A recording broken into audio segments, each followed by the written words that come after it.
What if you couldn't simply go to the grocery store or market and buy what you needed? There is no shortage of food on the shelves, but you do not have the money to purchase the food. This is an issue that millions of people face all across the world, in countries big and small, rich and poor, each and every day. Access to food is dictated by several different factors like political strife, environmental disasters, or social circumstances. And access, rather than availability, is the key to determining food security. You can define food security as the ability of all people to have enough food for an active and productive life. Food security, or the inverse idea of food insecurity, is determined by three factors. Food security has three aspects. There's food availability, food access, and food utilization.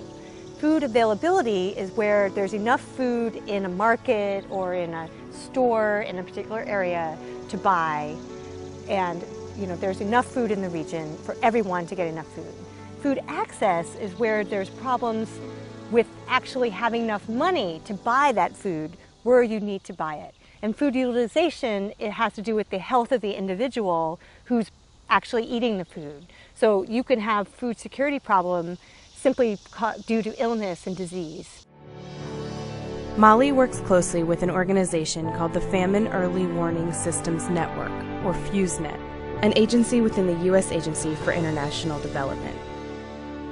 The Famine Early Warning System, what it does is provide critical pieces of information on an ongoing basis about how well vulnerable communities are doing in meeting their food needs from day to day. There are many different ways you can become food insecure, and the purpose of FuseNet is to identify those places where large numbers of people become food insecure for a variety of reasons. Two significant indicators of food security are weather and climate. The disproportionate effect of both can determine the severity of famine.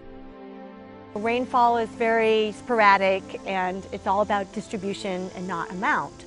And so it could be that even though you're having a very low rainfall year, you get just enough at each time it gets dry so that you really will have a pretty good production year. If we can identify drought, that necessarily does not mean that they become food insecure, but the question is, how much food security have they lost? Does it mean that they go from 3 meals a day to 2 meals a day? Does it mean that they don't have enough food to provide sufficient food for their children, and the children become malnourished? What we're trying to do is measure the level that they're at and predict which way they're going so that we can intervene in time through either USAID or through the community itself sometimes. If a particular region is going to have a bad harvest, FuseNet looks at the strength of the community.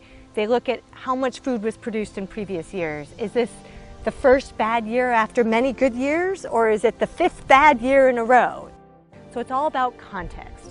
If we understand the context, we can then provide accurate early warning of a crisis before it comes down the pike.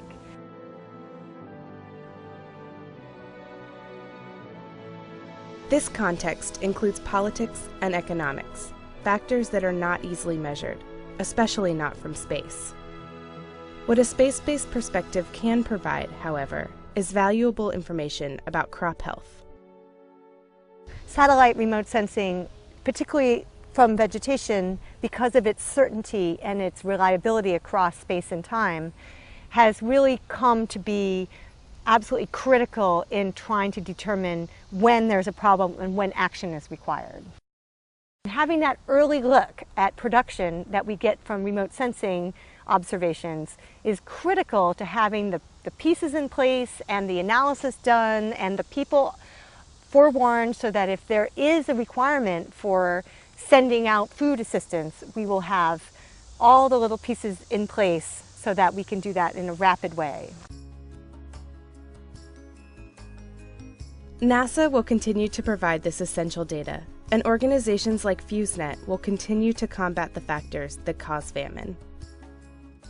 In the next 2 decades, we expect to see simultaneous impacts from more people being around and needing to be fed, and climate change impacting our ability to grow food. And so we really don't know how climate is going to affect our food production capability, but we really don't have the luxury to wait around and figure it out as it comes along.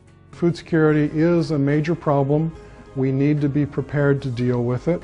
And we're really going to be relying on remote sensing to tell us when we have a problem.